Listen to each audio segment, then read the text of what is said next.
ದಾಖಲಾತಿಗಳನ್ನ ವಿತರಿಸುವ ಕಾರ್ಯದಲ್ಲಿ ಮುಳವಾಡದ ಸಚಿನ್ ಕುಮಾರ್ ಶ್ರೀಶೈಲ್ ಕೆಂಗನಾಳ್. ಸಾರಿ, ನಾನು ಆಗಲೇ MD KBJNL ಅವರಿಗೆ ಅಭಿನಂದನೆ ಸಲ್ಲಿಸ್ಲಿಕ್ಕೆ ಆಗಲಿಲ್ಲ. ಅವ್ರ ಕ್ಷಮೆ ಕೋರ್ತೀನಿ. ಅವ್ರು ಬಂದು ತಾಲೂಕು ಆಗಿರೋದ್ರಿಂದ ಎಲ್ಲ ತಾಲೂಕು ಆಡಳಿತ ಕಚೇರಿಗಳಲ್ಲಿ ಬರಬೇಕಾಗಿದೆ. ಇದಕ್ಕೆ ಒಂದು ಜಾಗದ ಕೊರತೆ ಇದೆ. ಇವತ್ತು ಆ ಜಾಗದ ಸುಮಾರು ಒಂದು 200 ಎಕರೆಯಷ್ಟು ಜಮೀನನ್ನು ತಾವು ಮಾಡಿಕೊಟ್ರೆ ನಾವೆಲ್ಲರೂ ಪ್ರತಿಯೊಬ್ಬರು ಕೂಡ ಮನೆಯಲ್ಲಿ ತಮ್ಮ ಫೋಟೋಗಳ ಮಾತನ್ನ ಇವತ್ತು ಹೆಮ್ಮೆಯಿಂದ ಹೇಳ್ತೀವಿ. ಅದ್ರ ಜೊತೆಗೆ ನಮ್ಮ ಕೋಲಾರ ಪಟ್ಟಣ ಅಭಿವೃದ್ಧಿ ಆಗ್ಬೇಕಂತಂದ್ರೆ ಇವತ್ತು ಜಮೀನುದ ಅಷ್ಟು ಅವಶ್ಯಕತೆ. ಇವತ್ತು ಡ್ರೈನೇಜ್ ಇರ್ಬೋದು, ಅಲ್ಲಿ ಒಳಚರಂಡಿ ಇರ್ಬೋದು. ಇವತ್ತು ಉಪಮುಖ್ಯಮಂತ್ರಿಗಳವರ ಸಹಕಾರದಿಂದ ಇವತ್ತು 100 ಕೋಟಿಗಳ ಶಂಕುಸ್ಥಾಪನೆ ಮತ್ತು ಅಡಿಗಲ್ಲನ್ನು ಇವತ್ತು ಹಾಕ್ತಾ ಇರೋದು ನೋಡಿದ್ರೆ ಕೂಡ ಇವತ್ತು ನಾವು ಹೇಳ್ಬೇಕಾಗೈತಿ. ಇವತ್ತು ಅದಕ್ಕೆ ಈ ನಮ್ಮ ಮೊಸರು ನಾಡೋತ್ಸವ ಸರ್, ನಾವು ಹಳಿ ಊರಲ್ಲಿ ನಾವು ಮೊಸರನ್ನು ತಿಂದು ಬಹಳ ಗಟ್ಟಿ ಅಷ್ಟೇ ಇವತ್ತು ಆಗಬೇಕಾಗಿದೆ. ಇವತ್ತು ಸನ್ಮಾನ್ಯ ಶಿವಾಂತ್ ಪಾಟ್ರ ಆಸಕ್ತಿಯಿಂದ 0 to 10 ಕಾಮಗಾರಿ ಮುಕ್ತಾಯ ಆಗಿದೆ. ಇವತ್ತು ನನಗಿರ್ತದ ಹಿಂದಕ್ಕೆ ಒಂದು ಮಾತನ್ನು ನಾವು ಕೇಳಿದೀವಿ. SM ಜಾಮದಾರ್ ಅವರು R&R ಕಮಿಷನರ್ ಇದ್ದಾಗ JS ಪಟೇಲ್ ರಾಜ್ಯದ ಮುಖ್ಯಮಂತ್ರಿಗಳಿದ್ರು. ಇದು ಮಾಡಿದಾಗ ಅವತ್ತು ಇದಕ್ಕೆ ಎಷ್ಟು ಅನುದಾನ ಬೇಕಾಗತ್ತಿ ಅಭಿವೃದ್ಧಿ ಮಾಡ್ಲಿಕ್ಕೆ ಕೇಳಿದಾಗ 50 ಕೋಟಿ ರೂಪಾಯಿ ಅಂತ ಹೇಳಿದ್ರು. ಅಂದ್ರೆ ಅವಾಗಿನ ಕಾಲದಾಗ ಅವ್ರು ಇನ್ನೂ ಬೆಂಗಳೂರು ಮುಟ್ಟಿದಲ್ಲ JS ಪಟೇಲ್ ಸಾಹೇಬರು 30 ಕೋಟಿ ರೂಪಾಯಿ R&R ಇವತ್ತು ಜಮಾ ಆಗಿತ್ತು. ನನಗನ್ಸ್ತದ ಅದಕ್ಕಿಂತ ತಾಕತ್ವಾದ ಇವತ್ತು ರಜತ ಮಹೋತ್ಸವ ಏನಿದೆ, ಇದು ರಜತ ಮಹೋತ್ಸವಕ್ಕೆ ಕೊಡುಗೆಯಾಗಿ ಇಲ್ಲಿ ಕೂಡ ಒಂದು ಏನಾದರೂ ಘೋಷಣೆ ಮಾಡಿ ಬೆಂಗಳೂರು ಮುಟ್ಟೋದ್ರಾಗ ಮಾಡುವಂತ ತಾಕತ್ ಇರ್ತಕ್ಕ ಕೂಡ ಇವತ್ತು ಮಾಡಿದ್ದಾರೆ. ಆ ದಿಶೆಯಲ್ಲಿ ಇನ್ನೂ ಹೆಚ್ಚಿನ ಅನುದಾನವನ್ನ ನಮ್ಮ ಕಷ್ಟಗಳನ್ನ ಇವತ್ತು ನಿವಾರಣೆ ಅವರು ಮಾಡ್ತಾರೆ ಅಂತೇಳಿ ಪ್ರಾಸ್ತಾವಿಕ ಮಾತನಾಡಲಿ ಅವಕಾಶ ಕೊಟ್ಟಿರ್ತಕ್ಕಂಥ ಧನ್ಯವಾದಗಳನ್ನ ಸಮರ್ಪಿಸ್ತಾ ಬಹುಶಃ ಬಹಳ ಉತ್ತಮವಾಗಿ ಮಾಡ್ತಾ ಇದ್ದಾರೆ. ಅವರು ಜವಾಬ್ದಾರಿ ತೆಗೆದುಕೊಂಡಂತ ಹಾವೇರಿ ಜಿಲ್ಲೆಯಲ್ಲಿ ಒಂದು ಬೈ ಎಲೆಕ್ಷನ್ ಇತ್ತು. ನಮ್ಮ ಬೊಮ್ಮಾಯಿ ಅವರ ಸುಪುತ್ರ ನಿಂತಿದ್ರು. ಬೊಮ್ಮಾಯಿ ರಾಜೀನಾಮೆ ಕೊಟ್ಟರು.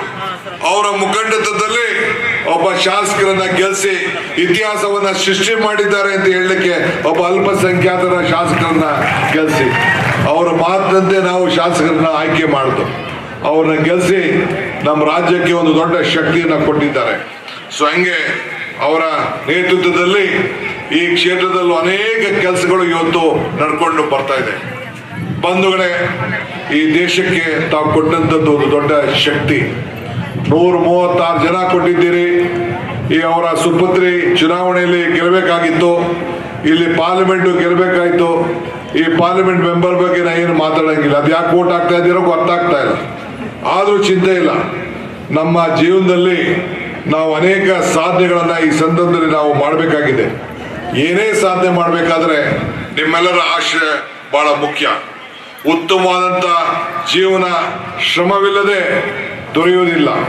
ನಾವು ಶ್ರಮದಿಂದ ಮಾತ್ರ ಏನಾದ್ರು ಸಾಧನೆ ಮಾಡ್ಲಿಕ್ಕೆ ಸಾಧ್ಯ.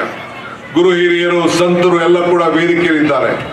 ಅವರೆಲ್ಲ ಆಶೀರ್ವಾದ ಮಾಡಲಿಕ್ಕೆ ಬಂದಿದ್ದಾರೆ. ಇವತ್ತು ಅವ್ರೆಲ್ಲರೂ ಕೂಡ ಜಾತಿ ಧರ್ಮ ಯಾವುದು ಕೂಡ ಇಲ್ಲ. ಎಲ್ಲರೂ ಕೂಡ ಒಟ್ಟಿಗೆ ತೆಗೆದುಕೊಂಡು ಹೋಗುವಂತ ಕೆಲಸ ಮಾಡ್ತಾ ಇದೀವಿ. ಬಸವಣ್ಣವರು ಹೇಳಿದ್ದಾರೆ, ಧರ್ಮ ಯಾವುದಾದರೂ ಒಂದೇ, ಇವತ್ತು ನಾವೆಲ್ಲ ಒಗ್ಗಟ್ಟಿನಿಂದ ಎಲ್ಲ ಜಾತಿಯವ್ರನ್ನ ಒಟ್ಟಿಗೆ ತೆಗೆದುಕೊಂಡು ಹೋಗುವಂತ ಕೆಲಸವನ್ನ ಈ ಸಂದರ್ಭದಲ್ಲಿ ಕಾಂಗ್ರೆಸ್ ಪಕ್ಷ ಮಾಡ್ಕೊಂಡು ಹೋಗ್ತಾ ಇದೆ. ಈ ದೇಶದಲ್ಲಿ ಐಕ್ಯತೆ, ಸಮಗ್ರತೆ ಮತ್ತು ಶಾಂತಿ. ಮೊನ್ನೆ ತಾನೇ ನಾವು ಯುದ್ಧವನ್ನ ಈ ದೇಶದ ರಕ್ಷಣೆಗೋಸ್ಕರ ಹೋರಾಟವನ್ನು ನಾವು ಮಾಡ್ಕೊಂಡು ಬಂದಿದ್ದೇವೆ. ಪಕ್ಷಾತೀತವಾಗಿ ಬೆಂಬಲವನ್ನು ಕೊಟ್ಟಿದ್ದೇವೆ. ಅನೇಕರು ಈ ದೇಶಕ್ಕೋಸ್ಕರ ತ್ಯಾಗವನ್ನು ಕೂಡ ಇವತ್ತು ಮಾಡಿದ್ದಾರೆ. ಅದಕ್ಕೆ ನಾನು ಹೇಳುದು, ಧರ್ಮ ಯಾವುದಾದರೂ ತತ್ವ ಒಂದೇ, ನಾಮ ನೂರಾದರೂ ದೈವ ಒಂದೇ, ಪೂಜೆ ಯಾವುದಾದರೂ ಭಕ್ತಿ ಒಂದೇ, ಕರ್ಮ ಹಲವಾದರೂ ನಿಷ್ಠೆ ಒಂದೇ, ದೇವನೊಬ್ಬ ನಾಮ ಹಲವು. ಇದರಲ್ಲಿ ನಾವೆಲ್ಲ ನಂಬಿಕೆಯನ್ನ ಇಟ್ಕೊಂಡು ನಾವೆಲ್ಲ ಕೆಲಸವನ್ನು ಮಾಡ್ಕೊಂಡು ಬರ್ತಾ ಇದ್ದೇವೆ. ಆದ್ರಿಂದ ಇವತ್ತು ನಾನು ನಿಮ್ಗೆ ಹೇಳದಿಷ್ಟೇ, ಇವತ್ತು ಕೋಲಾರಕ್ಕೆ ಬಂದಿದ್ದೇನೆ.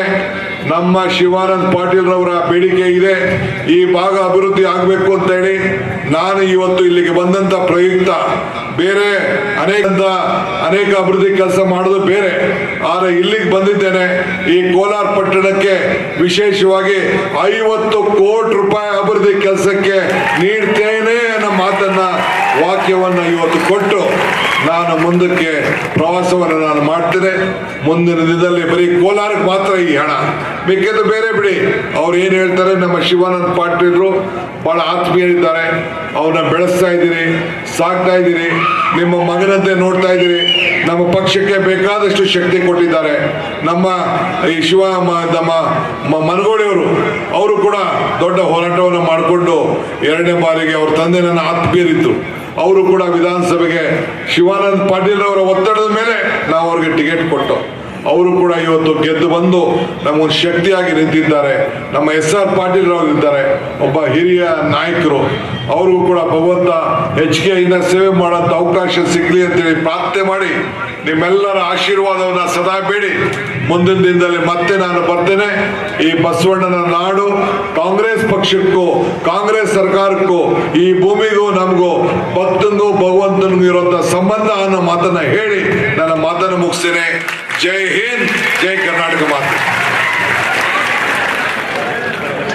ಇಡೀ ಭಾಷಣದ ಉದ್ದಕ್ಕೂ